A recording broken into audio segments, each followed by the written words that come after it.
Congressman Saldico na huling nanunuhol ng isang kapwa congressman para wag siyang ilaglag.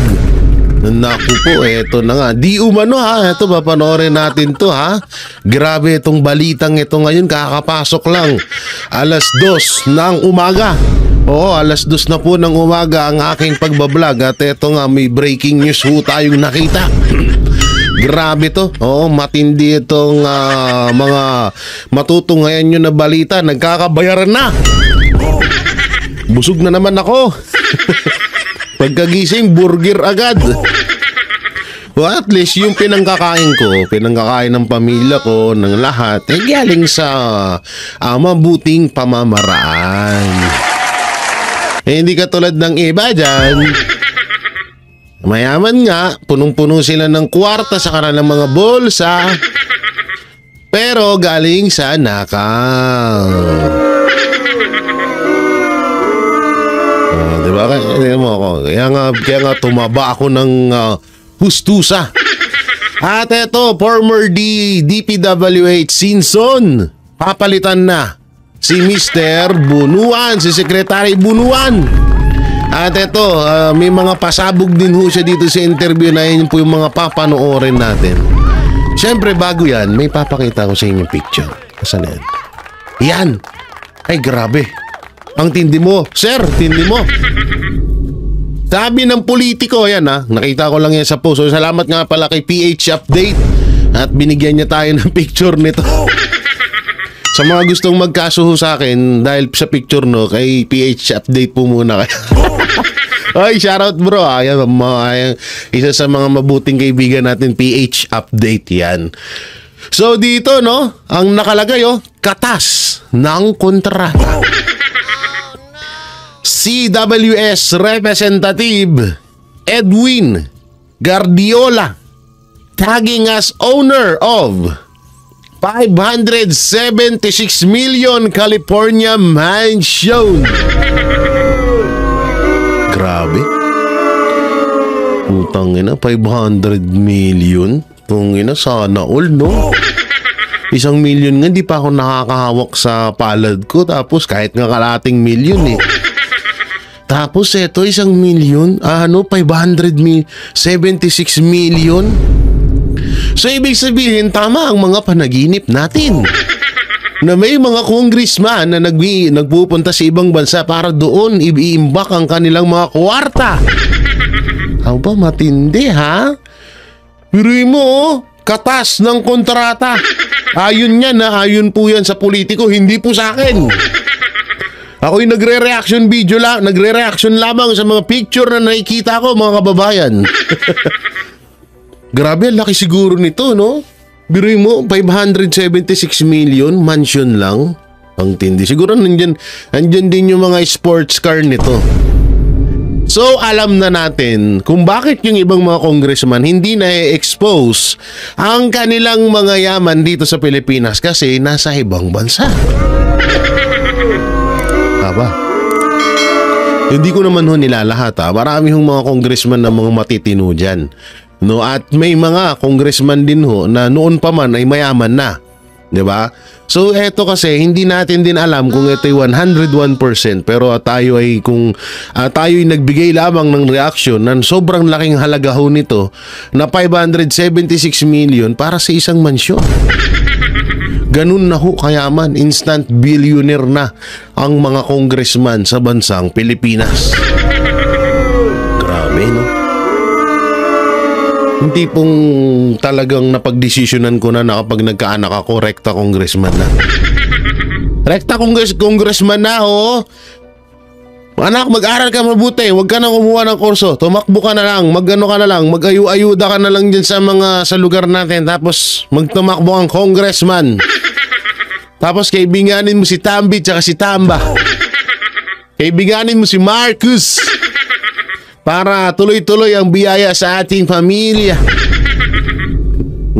Pero hindi, alam nyo, eto nakakatakot lang. Nakakatakot dito yung balik dito sa totoo lang. Kahit anong yaman mo, alam mo, oo, nandun na tayo sa buhay na mabibili mo lahat. yung mga luxury car na yan, yung mga mamahaling bag, relo, cellphone, ano pa mga gadget dyan, di mo naman madadala sa langit din yan.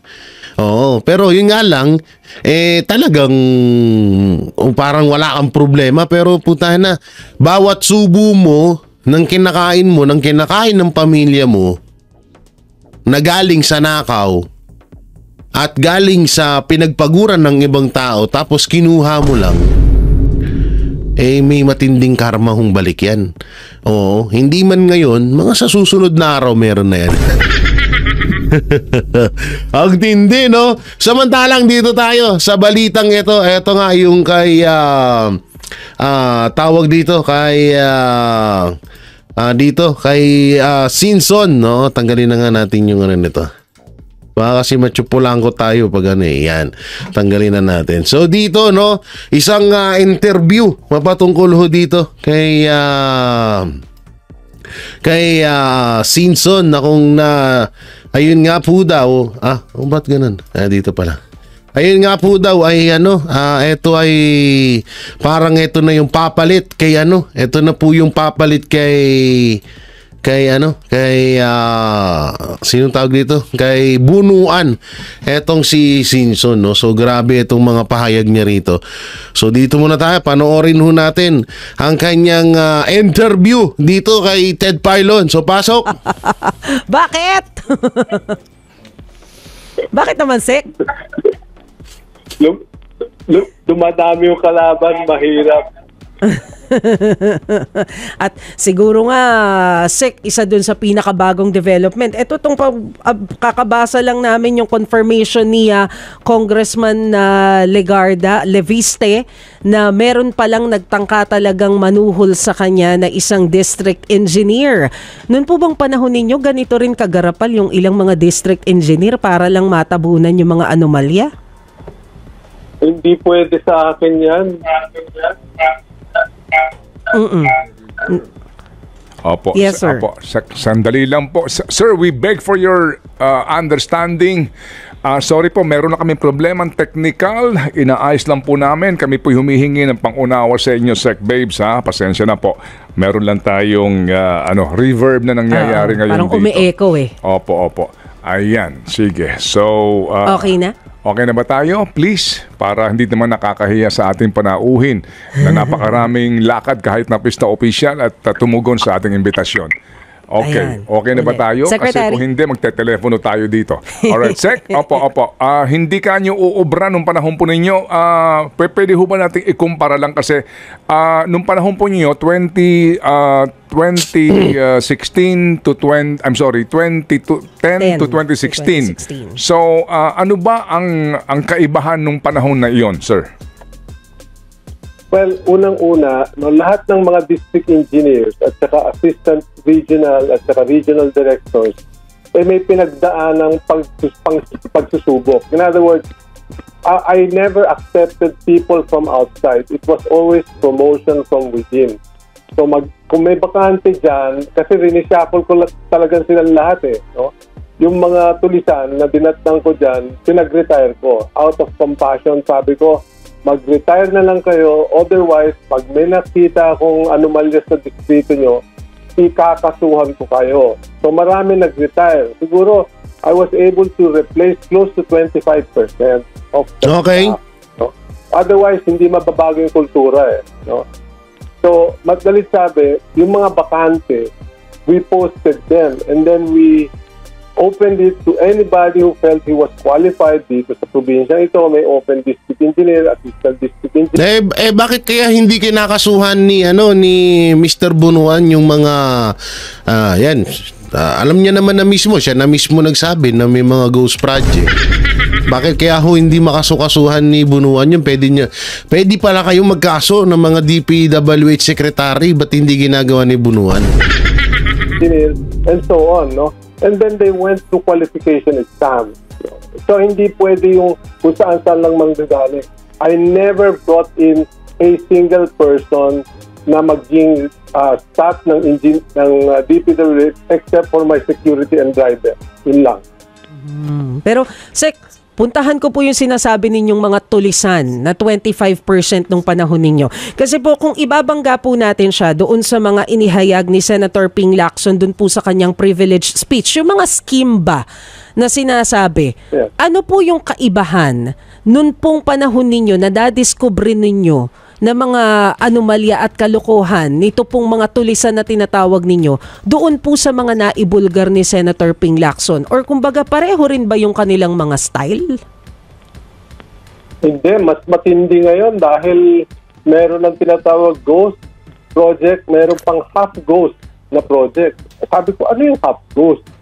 Yung paulit-ulit na pinopondohan. Nako. Samantalang nung panahon po ninyo, ano po yung usually na ginagawa at nahuli nyo tong tulisan na to? Well, yung mga nangihingi, yung mga ganyan, dati normal kasi yan. No? So, pagka may birthday ni ganito, nako, piyesta yan. No? Madali na lang magpadala ng 10 lechon sa isang district office o sa regional office. No? So, yung ganon. No? Pero, unang araw ko pa lang, may nagdala sa akin ng, hindi ko alam, ang sabi nila, 5 million daw, para lang bayaran ko yung right of Nako. way. Sabi ko, palabasin nyo na yan, at huwag nyo nang pabalikin dito. Tapos, I-check ko nga yung background nito ni former Sinson. Tama ba? Sinson ba? Tingnan nga natin yung ano. Singson pala, Singson, no? Tingnan nga natin, ha? Lifestyle check nga natin to. Kasi baka mamaya puro kuda lang to, tapos mas matindi pa pala siya. Hindi kasi meron kasing ganon, mga kaibigan, na alam mo yung todo salita ng tsaka ano ngayon yan parang hindi na bago sa atin yan na may lalong-lalo na sa politics. Yung isa todo sita, katulad na lang yan. Halimbawa etong si Joel Chua. Todo banat kay Vice President Sara Duterte mapatungkol sa impeachment, sa confidential fund. Pero bandang uli, mas matindi pa pala siya. Mas matindi pa pala yung katarantaduhan na ginagawa niya. Ayon kay Mayor Isko Moreno, 'di ba? Hindi po yan sa atin rekta. Hindi po yan sa atin rekta ng galing. Ayon po yan kay Mayor Isko Moreno.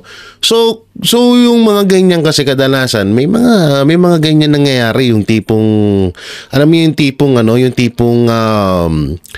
bait-baitan. Yung tipong mga linis-linisan. Meron pa nga dyan isang congressman, panalo na, natalo pa, tapos bukong bibig Diyos. Diba? Maka-Diyos siya. Labag daw sa Panginoon Diyos. Pero putang na, demonyo ang ugali. Hindi, kaya nga may kasabihan, hindi porket nagsisimba, matinong tao na. Diba? Hindi porket ganun May mga tao dyan na katulad nga yung nabanggit kong congressman na yon na isang pastor na naglilingkod, nagsasalaysay ng mga ng aral ng Panginoon Diyos, pero buta na siya rin din mismo gumagawa ng katarantaduhan. 'Di ba? So talagang maraming ganitong tao. Kaya ito si former Secretary DPWH na si Singson, lifestyle check natin 'to. Kasi baka mamaya puro to ngawa na, oy, dati may nagbigay sa akin 5 million. Tapos tawag dito, hindi ko tinanggap. So madaling sabihin, mahirap paniwalaan. Dahil hindi naman natin alam kung totoo yung sinasabi niya. At isa sa mga nakikita ko dito, hindi kaya isa na naman itong palabas na papalitan si DPWH Secretary Bunuan para absuelto sa mga sa mga nangyayaring katarantaduhan sa flood control. Baka ganun, baka lang naman. So, kasi may mga bali-balita na eto yung ipapalit din etong si former DPW Secretary Singson. So, hindi natin alam baka mamaya mas matindi pa to. tinanong ko kagad, sino yung mga nakausap na niya? Lahat ng kinausap niya dati at nakakausap niya, pinagtatanggal ko din yun. Mm-hmm. Alam niyo, ang dali-dali naman tracing ngayon. No? Sinabi na ni President Bongbong, 15 contractors. So, Di hanapin na lang ng DPWH kung sino yung mga nag-approve niyan, nag-inspection niyan, at nag-approve ng bayad, pati COA. bakit walang inspection? Matitrace yan. May paper trail eh. Alangan namang yung bayaran niya, walang dokumento. Pero, sir, sabi nga po ninyo, matitrace yan, may paper trail, pero gaano po ka-posible yung sinasabi ni DPWH Secretary Manuel Bonoan, nakausap po kasi namin siya noong Friday, na sinasabi niya, nito lang niya rin nalaman na meron palang problema dyan sa DPWH. He was not aware doon daw sa mga nangyayari doon sa mga nasa ground. Gaano po ka-posible Kasi yun? ganito kasi yung nangyayari dyan. No? Yan. Sinasubmit ang DPWH sa program of work for every budget year. No? So, bubuin nila yan at isasubmit nila sa cabinet, sa NEDA, sa DBM, and then magkakaroon ng what is referred to as National Expenditures Program. Pipirma ni Pangulo yan, isasubmit sa Kongreso. Okay. Pagdating sa Kongreso, andyan na yung mga insertions na sinasabi. Kabisado ni Senator Ping yan dahil nung panahon ko, si Senator Ping, yan na yung kinukutkot. Ano nangyari dun sa sinabit nyo at lumabas na appropriations? Bakit ang daming pork barrel? Diyan na yung nagka-umpisa niya mga pork barrel na yan. No? So, sa madalit sabi, nag-submit ang DPWH ng NEP, National Expenditures Program, lumabas sa Kongreso, General Appropriations Act, budget ceiling. So, from 900 billion, lumabas almost 1.1 trillion. So meron ng nadagdag insertion na 200 billion. Okay. Hindi lang pala yun. Dito nagka-problema si Secretary Bonoan.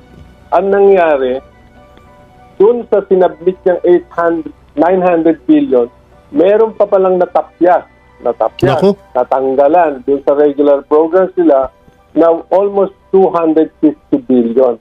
Naging congressional insertions na rin yun. Tinanggalan ng 250, dinagdagan. So lumabas na 1.1 trillion. Pero lahat ng 450 insertions na yon dahil hindi kasama sa programa nila yon. So may mga lumusot na mga project at the district engineer level na hindi dumaan, walang basis, hindi dumaan sa central office. Bakit kaya nakalusot ito sa panahon na to, Secretary? Nung time po ba ninyo, ano bang nangyayari? Bakit wala namang ganyang naging issue? Hindi. Sa akin kasi noon, maliwanag. Usapan namin ni Speaker Belmonte at ni Majority Speaker Boyet Gonzales, ito lang ang pwedeng ilagay. National Roads and Bridges. Para ganun, maayos ko yung buong National Road Network at saka mga tulay nationwide. Yan, number 1 program. Pangalawa, flood control program dapat kasama sa what we call master plan. No? Merong master plan yan. At saka specific intervention for critical flood-prone areas. Flood control program, FCP. Pangatlo, yung tinatawag naming convergence program. Ano yung convergence program? Yung convergence program, kasi Department of Tourism, magde-develop sila ng tourism destination, hindi man lang sinasabi sa amin, paano kayo, anong kasing-kaling nandiyan? Barangay Road, airport, ganun din, seaport, ganun din. So sabi namin, pwede ba ibigay nyo sa amin lahat ng pangangailangan yung construction at major dito yung DepEd, lahat ng school buildings si Secretary Armin. Sabi ko, Brother Armin, pwede ba yung mga school buildings at classroom construction, kami na magpapagawa, kami engineers kasi. Paano naman yung principal mo at superintendent mo? Anong malay niya sa contracting?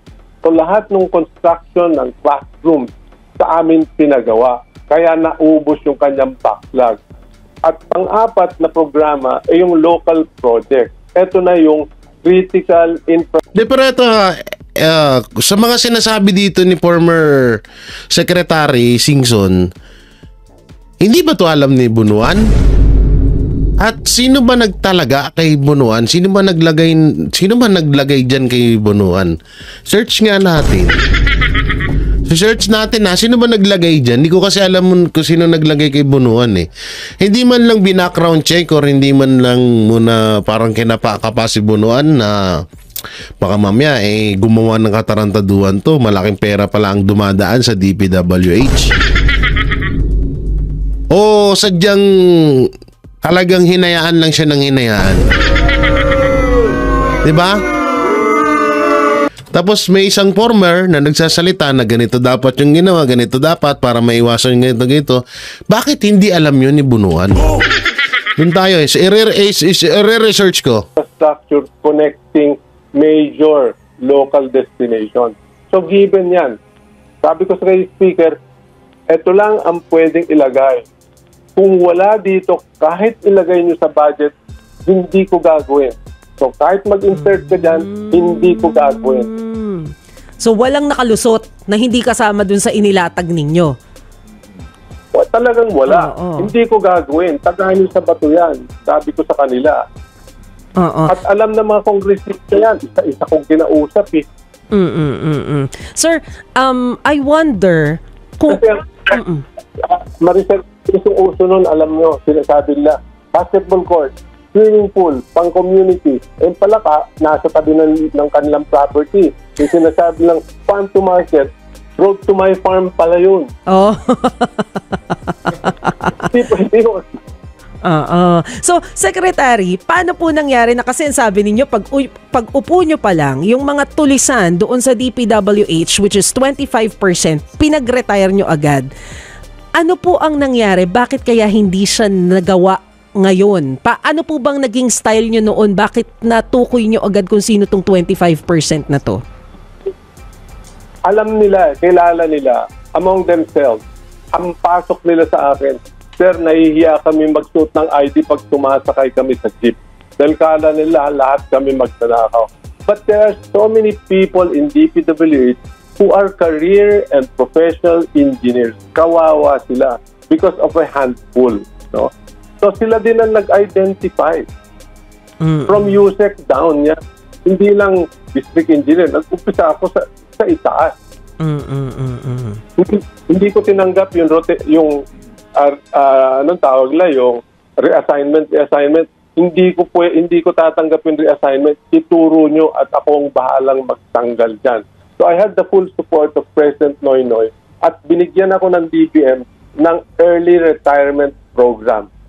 So sabi ko, mag-retire kayo, yan ang package nyo. Kung ayaw nyo tanggapin, pakasuhan ko kayo. So, nakikita po ba hindi lang corruption yan, ha? Pati na yung mga illegal relationship. May mga katakot-takot na may kabit eh. Kasi pati kabit. Okay. Pati kabit na damay. Nagre-research ako dito kay Bunuan eh, no? Nare-research ko si Bunuan kung sino yung nagtalaga sa kanya tapos narinig ko may kabit. Intindi mo, hindi ka lang complete package pala to si former DPWH Secretary Singson. May pagkachismoso din. Okay. So, Secretary, you're saying na dapat makinig lang, matutukoy din sa loob mismo ng DPWH kung sino yung mga palpak. Oo naman. Kailangan nila yun. Sir, ang nakakaawa dyan yung nadadamay lang. Ang kawawa dyan yung pinapapirma ng walang kalaban-laban. Opo.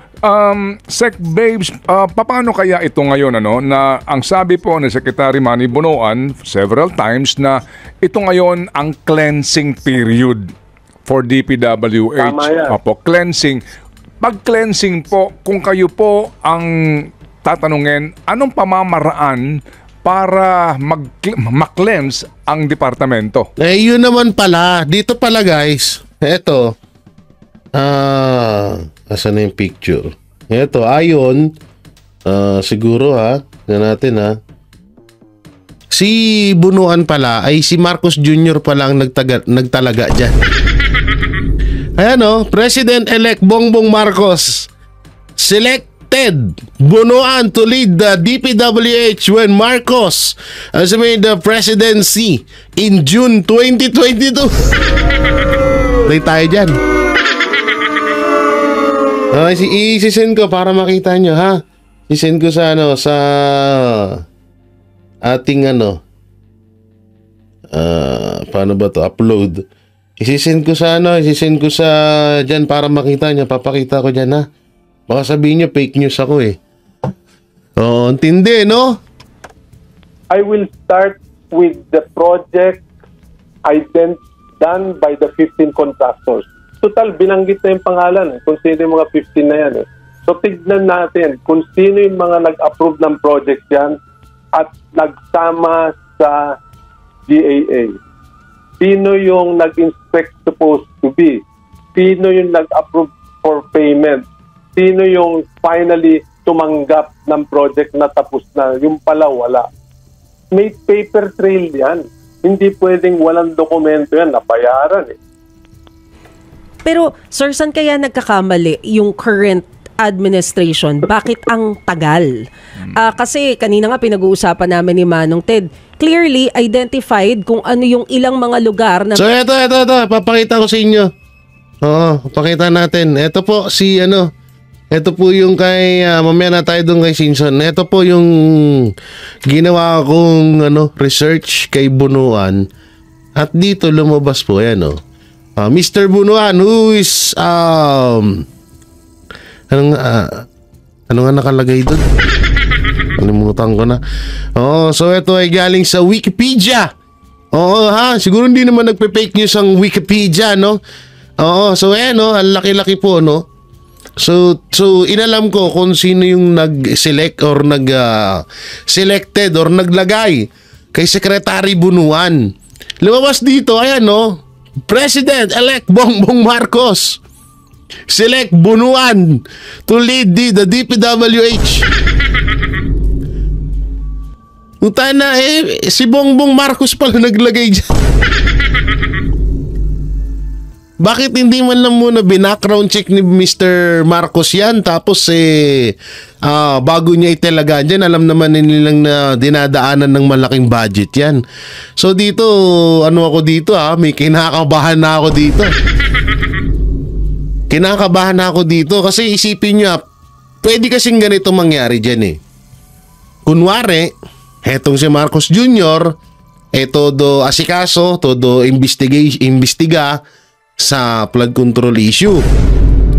Kunwari, nagagalit na siya na merong nangyayaring anomalya sa flood control. Tapos, etong si Marcos, etong si Bunuan, kunwari din na wala din siyang alam. Samantalang si Marcos Jr. pala ang nag-elect dito kay Bunuan bilang DepEd Secretary. So, anong ibig sabihin nito? Ibig sabihin nito, ang ginagawa ni Bunuan, ni Mr. Marcos ay isang palabas lamang.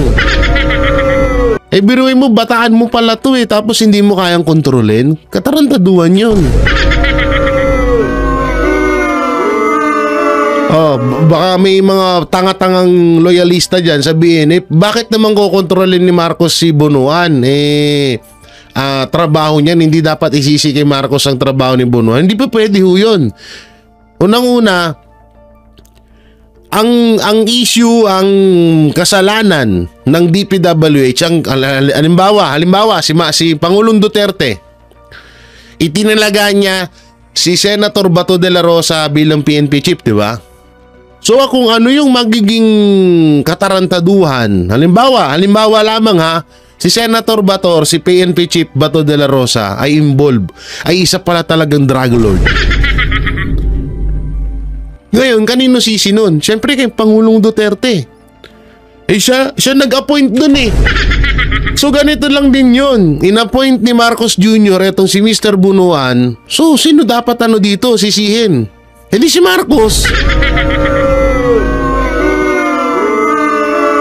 So sino dapat ang manguna para tawag dito, para etong si Bunuan ay umalis na sa pwesto?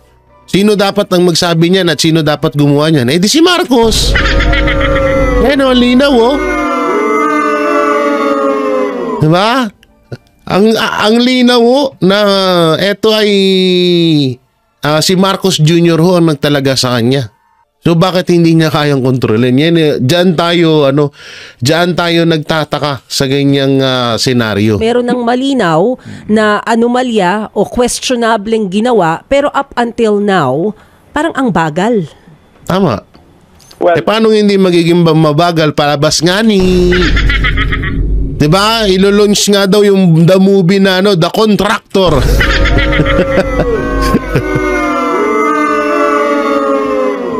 Nakita niyo yung post sa Facebook na bagong inaabangan na movie ngayon? The Contractor.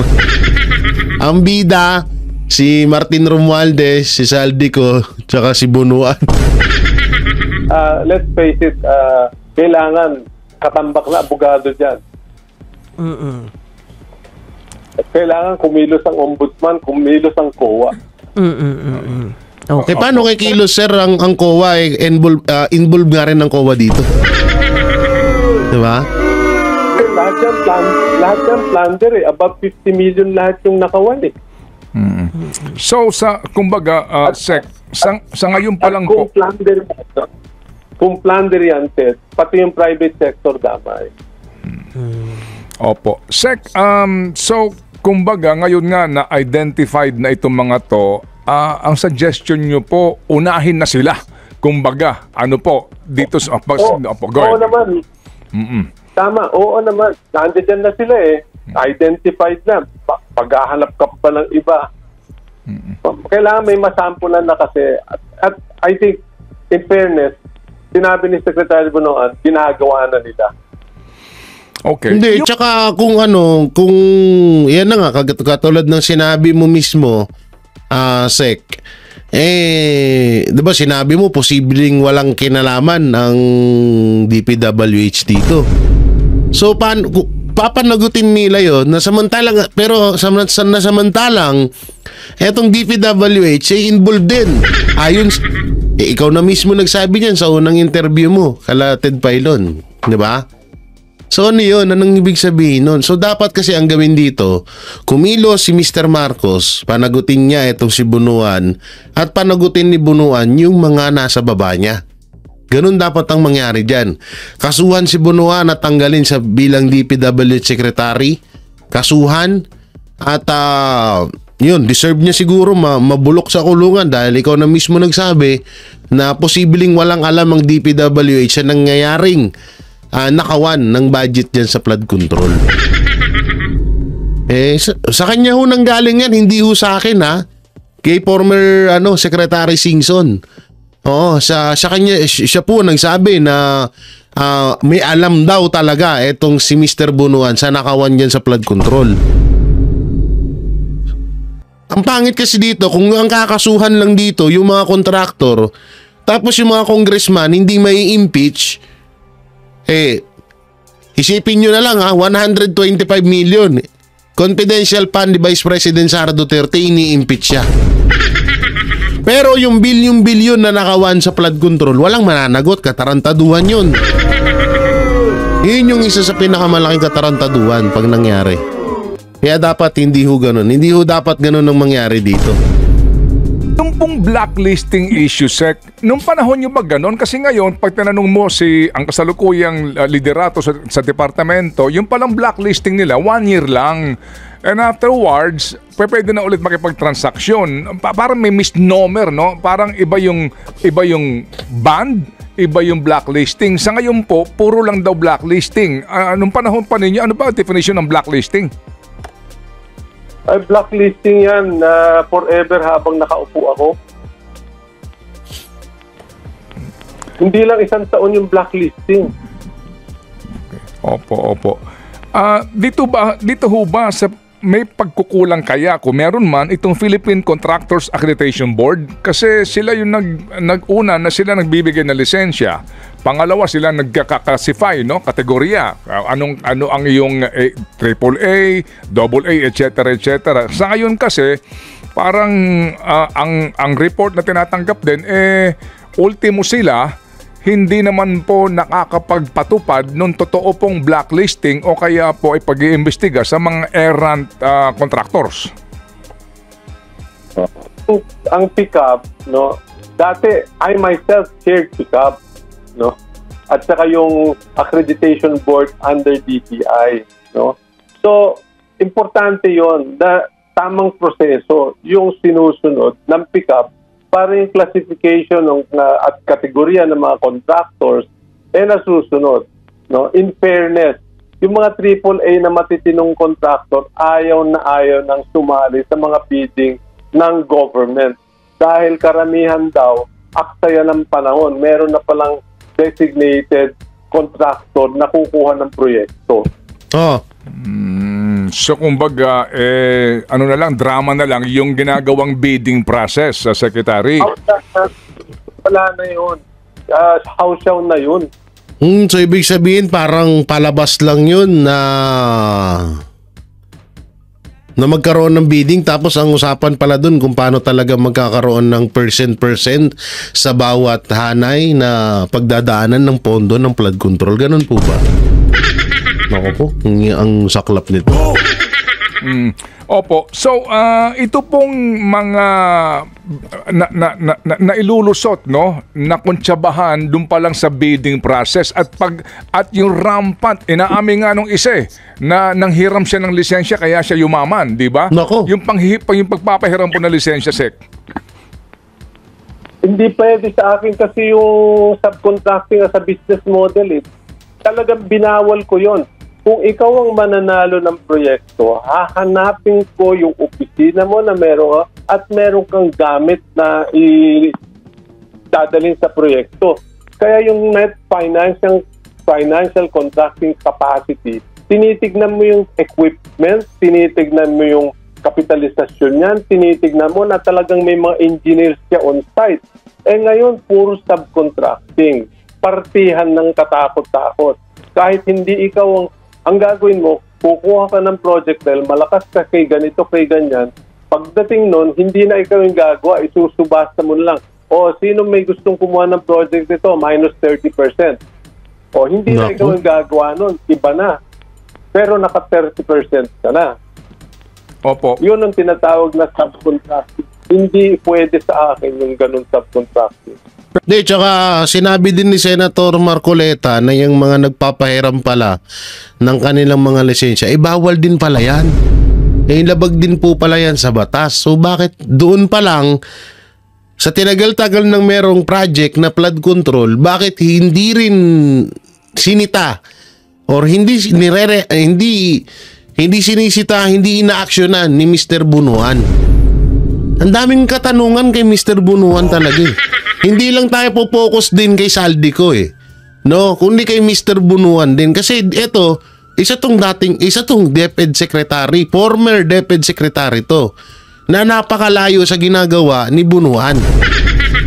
Dito nga natin nalalaman na may mga ginagawang anomalya talaga si Mr. Bunuan. Nung una, medyo sumang-ayon pa ako doon sa sinabi ni Senator Jingoy Estrada na pwedeng walang alam ang DPWH Secretary sa mga ginagawang anomalya ng mga kontraktor at ng mga congressman.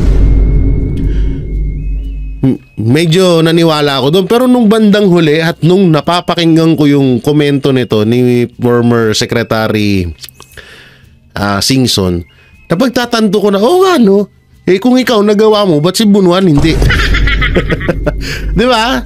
So ganun yung kalakaran dito ayun po yung yun po yung naririnig natin dito na bakit si Singson nagawa niya noon, etong si Mr. Bunuan hindi.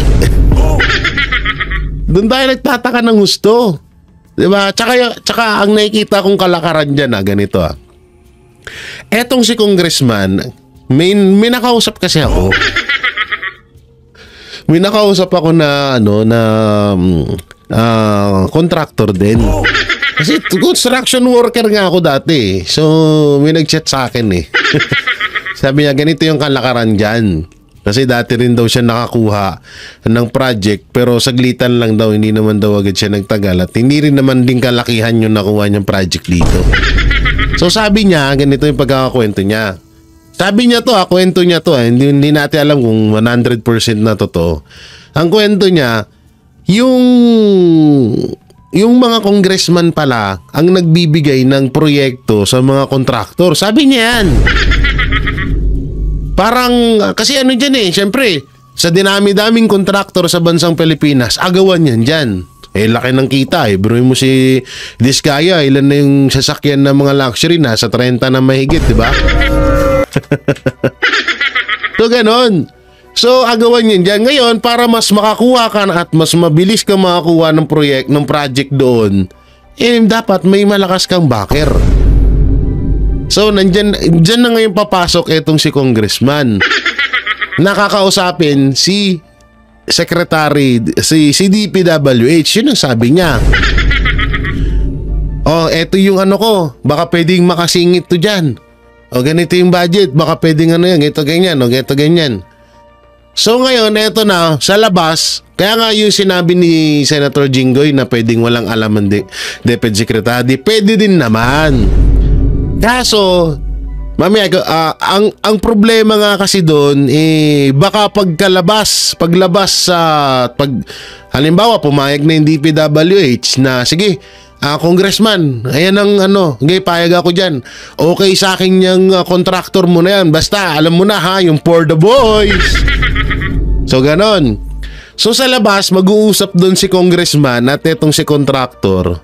Ganito yung hatian natin Siyempre, may 5% ako dyan. Ako nagpasiklab sa'yo kay DPWH. Hindi ka mo makakapasok doon. Hindi dahil sa akin. Siyempre, may mga ganon. May ganong salita itong si congressman. Siyempre, si DPWH, hindi rin pwedeng walang dilig-dilig. Sabi niyan, talagang nagkakaroon talaga ng mahikayan dyan or tinatawag na sabuatan or backer. Kaya nga, di ba, sino ba yung nagsabi na bakit nila yan nagagawa? Nagagawa nila yan dahil may matinding backer din talaga. Hindi daw magagawa ng isang kontraktor itong mga ganitong nakawan kung walang matinding backer sa likod. Isa din namin kontraktor sa bansang Pilipinas. 'Di ba? So, sumapalad itong 15 na to na pinangalanan ni Bongbong Marcos na involved dito sa flood control issue. So, doon pa lang mapapaisip ka na paano kaya sila nakakuha ng kontrata doon kung wala silang matinding backer? Sa panahon ngayon, kailangan mo na lalagi ng may backer. Mag-aral ka ng seaman, kailangan mo may backer ka doon. Mag-aral ka ng police, para makapasok ka kagad, kailangan mo na may backer ka doon. Depende na lang talaga pag sinuwerte ka, pag minalas ka, talagang kailangan mo ng backer. Sa mga trabaho, kung ano-ano mga trabaho, kailangan mo ng backer. Kailangan mo ng tinatawag na sandalan or kapit doon sa loob. Kapag ikaw yung nahuli ang lisensya mo, eto na. Ito pinakamatindi, realidad talaga itong nangyayari. Real life story talaga. Talagang totoong buhay na nangyayari ito. Halimbawa, nahuli lisensya mo. Tatawag ka ngayon doon sa kakilala mo na malakas doon sa loob. Hello, nahuli ako dito, tanga tolonggis ako, doon nagdala ng helmet. Yung tsinelas ko, nakatali pa ng straw yung dulo. Nahuli ako, tinikita na, baka pwede naman yung siyensya ko dyan, tulungan mo naman ako, ganon. So, nangyayari din yan dyan sa DPWH at dyan sa issue ng flood control. Kasi dinami-daming kontraktor mapalad naman tong 15 na to na sila yung napili, di ba? Tuloy. Pero kasi nga daw ngayon, there's nothing illegal daw sa subcontracting. Nako, hindi pwede yun. Opo. Ngayon hindi ko lang alam ng mga nagdaan kasi ngayon, we're talking about ongoing 5,000 plus flood control projects. Yan flood control pa lang, hindi pa kasama iba pa mga proyekto. Nung panahon ninyo, paano ninyo natutukan to considering na libo-libo din po ang bilang ng mga projects na sinusubasta, binibid ng DPWH? Well, unang-una yung level of authority. Yung district engineer hanggang 50 million lang. Ngayon, yung 50 naging 150. Nako. Yung regional director, dati hanggang level of authority niyan, 150 lang. naging 400 million. Nako. Wala nang umaabot sa central. Nandiyan na lang sa region o kaya sa district ang project implementation. Diyan nagkawalaan na ng control. Ayun, so binibigyan mo ng threshold hangganan lamang ang maaari nilang panghawakan na proyekto sa bawat distrito. Kaya yung mga malalaki, monitored by the national. That's correct. Kaya ngayon, chap-chap na lang. Kaya kita mo yung expose ni Senator Ping Lacson. Halos lahat, walang umaabot sa 150, 97, 78, ganun. Pero pare-pareho ang pinampupuntahan. Ibig sabihin yan, sinap-chap. So sa ngayon po, Sec, with all due respect kay Secretary Bonoan, opo, na kayo po'y kinausap mismo ni Presidente para i-alok sa inyo ang posisyon? Admittedly, no. Not the President himself. May mga pillars lang din. Okay, opo. Kasi ngayon, Sec, hindi ho naman natin alam kung ano magiging disposisyon ni Secretary Bonoan at ng Presidente. Pero sa ngayon, as in, remaining 2 years and almost 10 months na lang ang kasalukuyang administrasyon. Opo, ano ang katangian na kakailanganin natin? Pero malamang sa malamang hindi ito hindi ito, kung halimbawa man na itong si Singson ay talagang matinong DPWH secretary, hindi ilalagay ito ni Marcos. Oo, hindi ito ilalagay. Kasi maaaring mabisto sila dito kapag ito nakapasok doon. Manghuhukay ito. Manghuhukay ito ng issue si Bonoan na si Singson. Yayariin niya talaga si Bonoan na yan. Kaya hindi talaga maitatalaga to. Hindi to mailalagay dyan. Depende na lang. Halimbawa, kung talagang palabas lamang to, na sige, sirain mo si Bonoan para ikaw pumalit. Tapos gawin na natin yung nakasanayan natin nung una pala. Yung mahirap dun. Para po bumilis ang aksyon sa paglilinis po sa departamento at bumilis din po ang accomplishment ng mga importante at talagang kailangan na infrastructure projects. Sana naman, time out muna sa insertion. No? 0 insertions both from the lower house and the Senate. Para ganun, ang masunod yung programa mismo ng agency. Para ngayon, pagka nagkasisyan, wala nang sisisihin yung head ng agency. Yun ang mangyayari. Ngayon, as I said, 450 billion, blindsided ang head of agency. Anong magagawa naman niya kung biglang isningit niya ng kung saan-saan nanggaling, ni walang pinagbasihan?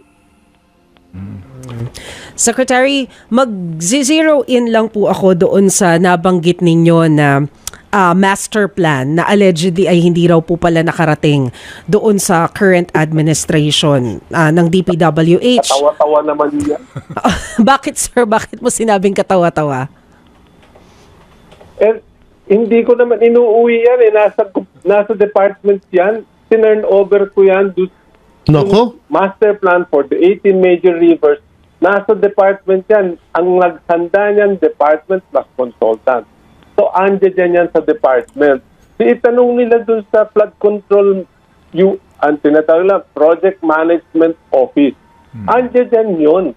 Ngayon, whether it was turned over, tandaan nyo, si Secretary Bonoan, pangatlo na yan. 2016 pa ako. 15 years ago. Ba't sa akin nahanapin na wala? Di itanong nila dun sa sinundan nila. Pagkasuplado rin to si Singson Sir, attitude ka rin, sir, ha? Nagtatanong lang Masyado naman to. Grabe ka naman. So by the way, salamat dito sa News 5. Sana hindi nila tayo tsupalangkot. Eto nang, ha? Ano ba sasabihin? Pinsan or kamag-anak or si mismong si Saldi ko? So eto na nga yung nangyaring suhulan. Ito na yung nangyaring suhulan dito sa ano ba to? DPWH engineer arestado sa tangkang umanong panunuhol. Panoorin natin. Arestado ang isang district engineer ng DPWH na nagtangka umanong manuhol ng Nako. isang kongresista. Nako. Nagkalap daw ang suspect na higit 3 milyong piso para ipatigil ang investigasyon sa manumalya umanong flood control projects. Na frontline na balitang yan, Marian Enriquez. Sa frontline. Pasok. Ito ang Riverbank Protection Project sa Binambang River sa Balayan, Batangas. Proyekto ito ng DPWH pero nasira noong Bagyong Christine noong Oktubre.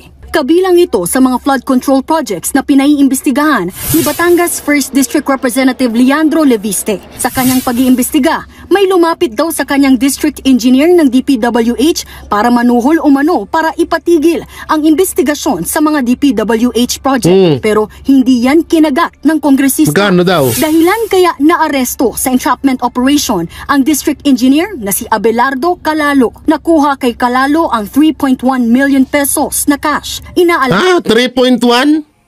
Billion nang nakawan dyan.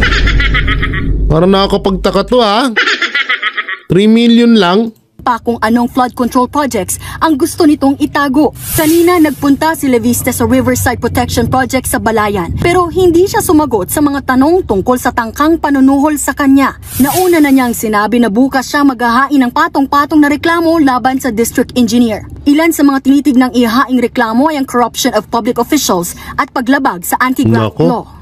We should not tolerate any corruption in DPWH. Beyond this case, we will push for broader reforms to address systemic problems of DPWH. Ano ba yung aligasyon sa inyo? Sinubukan nating kausapin sa presinto si Calalo pero tumanggi na siyang humarap sa kamera. Ayon naman kay DPWH Secretary Manuel Bonoan, sinuspindi na ang naturang district engineer. Kasalanan po niya yan Kung nag-bribe yan, let it be a lesson to all the district engineers in the department. Hindi, wala akong sasantuhin sa kanila. Wow! Putay na parang si Marcos lang Wala akong sasuntuhin sa kanila. Puta na mga dialogo nitong mga to.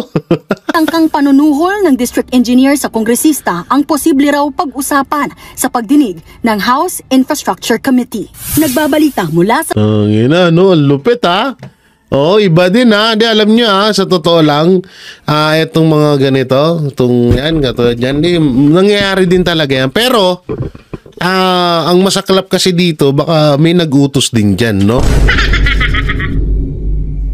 Hay, pwede rin kasi, kagaya ng sinabi ko nga kanina, para makakuha ka ng project dyan sa flood control na yan, kailangan mo naman ng matinding backer.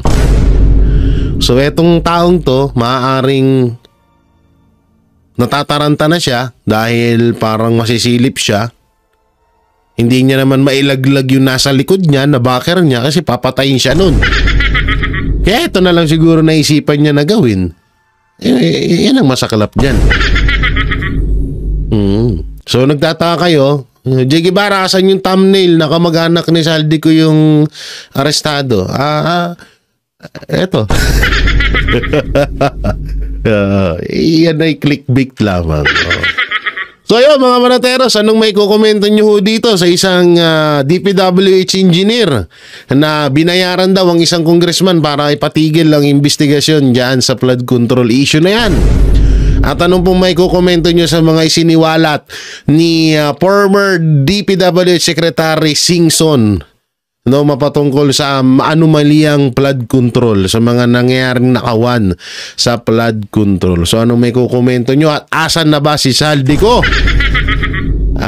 Comment nyo lang po dyan at ating babasahin niya. Siyempre, don't forget to like, share, comment and subscribe sa ating YouTube channel. Pipindot na lang din po yung bell button para lagi kayo updated sa ating mga video araw-araw. So maraming salamat. Ingat kayo palagi. God bless and peace and bye-bye.